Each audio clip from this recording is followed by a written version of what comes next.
Au début de tout, avant même la création du monde, il y avait dans le ciel une figure connue pour sa beauté et sa lumière. Son nom était Lucifer, un ange admiré de tous et qui jouait un rôle très important parmi les créatures célestes. Il brillait comme une étoile et possédait une grande sagesse. Mais il y eut un moment où un changement drastique se produisit. Cet ange, si aimé et vénéré, chuta du ciel. Et cette chute n'était pas simplement une descente physique, mais une transformation de son être. D'une position d'honneur, il passa à une réalité complètement différente, marquée par la séparation du lieu qu'il appelait autrefois chez lui. Et bien pire encore, il s'éloigna complètement de la gloire de Dieu. L'histoire de la chute de Lucifer du ciel, avec un tiers des anges, et sa transformation en Satan, est mentionnée dans des passages bibliques des livres d'Isaïe, d'Ézéchiel, et même dans l'Apocalypse. Dans cette vidéo, je vais vous montrer les 3 raisons qui ont fait de cet archange de Dieu le roi des ténèbres et le prince de ce monde. De plus, je vais vous aider à identifier si vous êtes influencé par l'ennemi dans les mêmes domaines qui ont fait chuter Lucifer, afin que vous ne vous éloigniez pas de Dieu, comme cela lui est arrivé. D'accord? Avant de commencer, je vous demande de vous abonner à ma chaîne. Il vous suffit de cliquer sur le bouton s'abonner, qui se trouve juste en dessous de la vidéo, et d'activer également la cloche de notification, afin de recevoir directement sur votre téléphone les prochaines vidéos que je publierai. D'accord? Et maintenant, passons aux raisons qui ont fait chuter Lucifer du ciel. Le premier motif, l'orgueil. Cet ange voulait que le monde entier tourne autour de lui.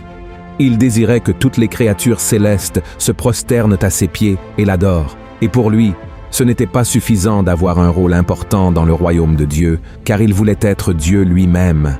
Voyez ce que le Seigneur a révélé au prophète Isaïe à ce sujet. « Te voilà tombé du ciel, astre brillant, fils de l'aurore. Tu es abattu à terre, toi le vainqueur des nations. Tu disais en ton cœur, je monterai au ciel, j'élèverai mon trône au-dessus des étoiles de Dieu.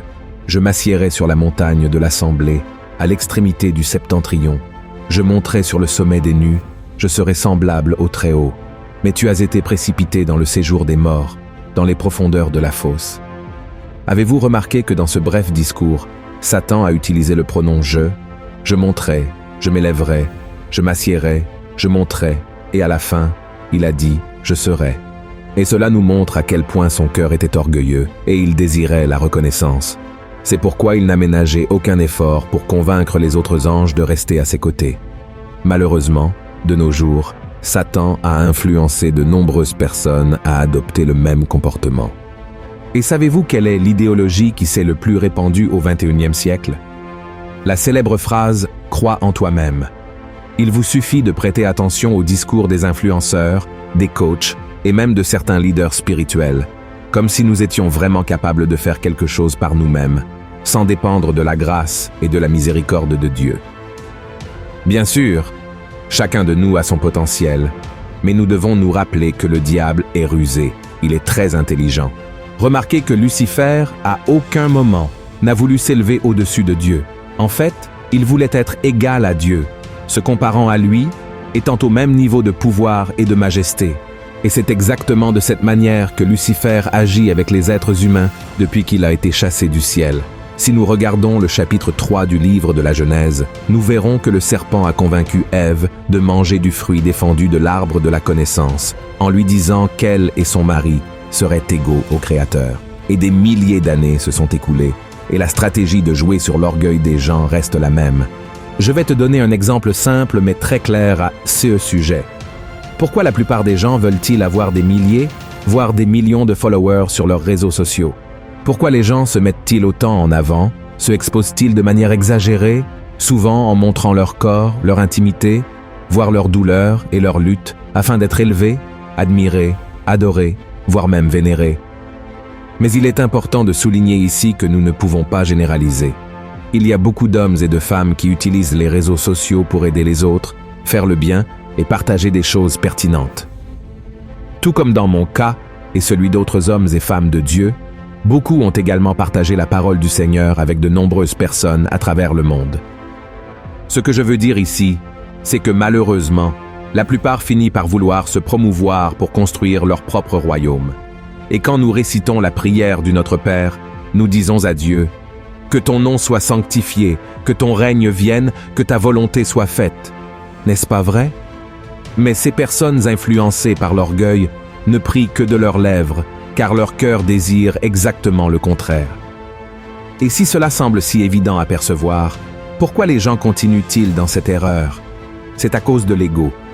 Frères et sœurs, notre nature pécheresse nous donne une vision gonflée de nous-mêmes. Nous pensons être spéciaux, supérieurs, et donc mériter un traitement différent. Mais c'est un grand mensonge, et la Bible elle-même nous le prouve. M. Isaïas 41, versiculo 14, Dieu appelle le peuple d'Israël le vermisseau de Jacob. Ce que Dieu voulait montrer, c'est que même si Israël était la nation élue, elle ne pouvait jamais se comparer à lui. Ils étaient comme un vermisseau face à la puissance et à la grandeur du Seigneur. La deuxième raison, la vanité. La deuxième raison pour laquelle Lucifer a été chassé du ciel est parce qu'il était obsédé par sa propre beauté. La Bible dit que le cœur de Lucifer s'est enorgueilli à cause de son apparence et de sa sagesse. Ce que vous devez savoir à son sujet, c'est que Dieu l'a créé comme le plus beau de tous les êtres. Il était le plus glorieux. Mais le problème est que cette beauté est montée à la tête de Lucifer. Il voulait que les autres anges l'admirent, disant « Quelle créature glorieuse, quelle perfection tu es ». Cet attachement à l'image est un autre piège que Satan utilise aujourd'hui pour faire perdre aux gens leur intimité avec Dieu, tout comme il l'a perdu. Si nous retournons à Genèse, chapitre 3, nous verrons que le serpent a incité Ève à prêter attention à la beauté du fruit interdit. Peu importe que ce fruit ait été interdit par Dieu, il était agréable aux yeux et, par conséquent, pouvait être mangé. Ève, séduite par ce que ses yeux ont vu, a fini par pécher. Tout comme dans le cas de l'orgueil, Satan continue également d'utiliser cette arme pour tromper des millions de personnes à travers le monde. Il présente des choses belles devant les yeux de ces personnes pour qu'elles succombent à leur propre convoitise. Vous voulez un autre exemple biblique de cela? David, lorsqu'il a vu Bath-sheba prendre un bain, la Bible dit qu'il était tellement focalisé sur sa beauté qu'il a simplement ignoré Dieu et son rôle de leader de la nation d'Israël en couchant avec cette femme mariée. Cette femme est tombée enceinte et David a fini par envoyer son mari devant l'armée d'Israël pour qu'il meure à la guerre. Le roi est devenu un adultère et un meurtrier simplement en cédant au désir éveillé par ses yeux. Je ne dis pas que c'est un péché d'avoir une belle apparence physique, d'être considéré comme une personne belle aux yeux humains. La Bible elle-même dit que certains hommes et femmes de Dieu étaient très beaux. Ce que je dis, c'est que si vous avez une apparence meilleure que beaucoup de gens, faites très attention, car c'est exactement ce que le monde recherche. Après tout, la Bible dit que l'homme regarde à l'apparence, et le diable, le sachant, peut vous faire tomber dans la tentation et aussi dans le péché de l'idolâtrie en adorant votre propre corps. Le troisième motif qui a fait chuter Lucifer du ciel était le pouvoir de persuasion. Par le désir de s'égaler à Dieu et de prendre son trône, Lucifer a provoqué une grande rébellion dans le ciel. Dans l'Apocalypse, chapitre 12, l'apôtre Jean a enregistré une vision qu'il a eue de ce moment. Regardez ce qui est écrit. « Et il y eut guerre dans le ciel. Michel et ses anges combattirent contre le dragon. Et le dragon et ses anges combattirent, mais ils ne furent pas les plus forts, et leur place ne fut plus trouvée dans le ciel. Et il fut précipité, le grand dragon, le serpent ancien, appelé le diable et Satan, celui qui séduit toute la terre. Il fut précipité sur la terre, et ses anges furent précipités avec lui. » Observez que même si Lucifer n'a pas réussi à réaliser son plan de devenir comme Dieu, il a réussi à rassembler une grande armée céleste pour combattre Michel et ses archanges. Il y a même un verset dans Apocalypse 12 qui dit qu'un tiers des anges, appelés étoiles dans le passage biblique, ont choisi de se tenir du côté de Satan dans cette bataille et ont fini par tomber avec lui. Et la question qui se pose est, comment a-t-il pu être si influent dans le ciel au point de faire tourner les créatures de Dieu contre lui? Comme nous l'avons vu, Lucifer était un être illuminé. Dans Ézéchiel, chapitre 28, la parole dit que ses vêtements étaient ornés de toutes les pierres précieuses et qu'il avait été choisi et oint comme chérubin gardien, ayant accès à la montagne sainte de Dieu. Cela seul devrait déjà attirer l'attention des autres anges. Mais je crois qu'il y a encore quelque chose de plus. La Bible dit aussi que les tambours et les flûtes étaient en Lucifer, ce qui signifie qu'il aurait pu être responsable de la louange à Dieu. Il aurait pu être celui qui chantait des chansons pour exalter et glorifier le Seigneur. Alors, ce que beaucoup d'érudits des Écritures se demandent, c'est si cet être de lumière aurait pu utiliser la musique pour conquérir et diriger les anges dans leur rébellion. Même si la Bible ne nous donne pas de réponse, il est un fait que Satan utilise cette arme de nos jours pour influencer les gens sur terre. Et vous pourriez ne pas vous en rendre compte, mais l'ennemi est bien plus présent dans l'univers musical que nous ne l'imaginons. Après tout, s'il était responsable de la musique au ciel, pourquoi ne le serait-il pas aussi sur terre? Nous savons que l'industrie musicale a beaucoup progressé au cours des dernières décennies, attirant de plus en plus d'auditeurs avec ses rythmes variés. Et le diable profite de plus en plus de cela pour propager des messages allant à l'encontre de notre foi. Par exemple, de nombreuses chansons contiennent des paroles qui promeuvent des modes de vie et des valeurs contraires aux principes chrétiens, tels que la promiscuité, la consommation de drogue et la violence. D'autres encouragent des comportements nuisibles, tels que l'infidélité, le matérialisme et la vengeance. Et ce n'est pas tout. Il existe des chansons et des artistes utilisés par Satan pour amener les gens à louer son nom. Par exemple, il y a une chanson des Rolling Stones appelée « Sympathy for the Devil », et sans parler de nombreux autres chanteurs et groupes qui utilisent des symboles et des rituels sataniques dans leurs concerts. Le groupe de thrash metal Slayer, par exemple, est connu pour ses paroles, qui abordent fréquemment des thèmes tels que la mort, l'antichristianisme et l'occultisme. Et cela ne se produit pas seulement en dehors du Brésil. De nombreux chanteurs font clairement comprendre dans leurs concerts, dans leurs clips, qu'ils ont une relation directe avec le côté obscur. Et une autre chose, ce ne sont pas seulement les chansons et les chanteurs séculiers qui souffrent de l'influence satanique. Le monde gospel est également une cible importante du diable. Mais là, il agit de manière différente, très camouflée. Cependant, cela ne signifie pas que le mal soit moindre que dans les autres types de musique. Et vous pourriez vous demander maintenant, mais pasteur, comment puis-je identifier une chanson gospel qui pourrait avoir une influence maléfique? Eh bien, il y a 3 situations principales. La première est l'exaltation de soi. Beaucoup de chansons gospel se concentrent davantage sur l'exaltation de l'individu que sur le Seigneur. 16 chansons mettent davantage l'accent sur les émotions humaines et les expériences personnelles que sur la gloire de Dieu. Elles parlent des problèmes humains et présentent le Seigneur comme un majordome qui doit toujours être prêt à nous servir et à résoudre nos luttes. La deuxième est la théologie de la prospérité.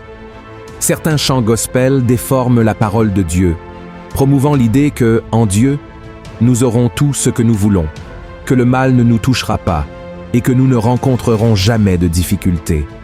Frères, Jésus lui-même a dit que nous aurions des afflictions dans ce monde, donc, ces chansons ne sont rien d'autre qu'une tentative de l'ennemi de nous faire croire que si les choses ne se passent pas comme nous le voulons, c'est parce que notre foi n'est pas suffisante, ou parce que Dieu n'est pas aussi bon qu'il semble. Enfin, la troisième situation est le manque de base biblique. Je ne sais pas si vous avez remarqué, mais une grande partie des chansons gospel d'aujourd'hui ressemblent beaucoup à des chansons romantiques ou de la culture pop. Elles ont des paroles belles, une mélodie agréable, mais parlent très peu ou presque pas de la parole de Dieu et des enseignements de Christ. Ce genre de musique nous donne la fausse impression que nous entrons dans la présence du Seigneur, mais cela ne nourrit pas notre âme et encore moins ne connecte notre esprit à l'Esprit Saint de Dieu. Et pour conclure, je veux revenir au point principal de ce message, qui est la raison pour laquelle Lucifer a été chassé du ciel. Il voulait être égal à Dieu. Seulement, cela est impossible. Mais malgré tout, il essaie de nous tromper de toutes les manières, tout comme il a trompé bon nombre d'anges dans le passé. Et c'est pourquoi, frères, il est très important que nous connaissions la parole de Dieu et les armes que l'ennemi utilise pour essayer de nous tromper. Plus nous découvrons le caractère de Satan, plus nous voyons qu'il est l'opposé de Christ. Auparavant, il voulait un trône dans les nuages, mais Jésus est venu au monde dans une crèche et ensuite il a monté sur un petit âne. Il a toujours essayé de détruire l'humanité, mais Jésus est venu pour donner sa vie pour les pécheurs. Les propositions de Satan mènent toujours à la perdition, mais Jésus offre la vie éternelle à tous ceux qui croient en lui et se repentent de leurs péchés. Satan a toujours voulu être égal à Dieu, Mais Jésus a renoncé à sa gloire, est devenu l'un de nous et a pris la position de serviteur, mourant sur la croix. Et en raison de son humilité, Dieu l'a élevé au-dessus de tout et de tous. Et aujourd'hui, il est assis à la droite du Père. Alors que nous puissions suivre son exemple. Amen. Si vous avez aimé ce message, partagez-le, envoyez-le au groupe WhatsApp et abonnez-vous à ma chaîne. Je vous attends dans la prochaine vidéo. Que Dieu vous bénisse puissamment. Une grande étreinte.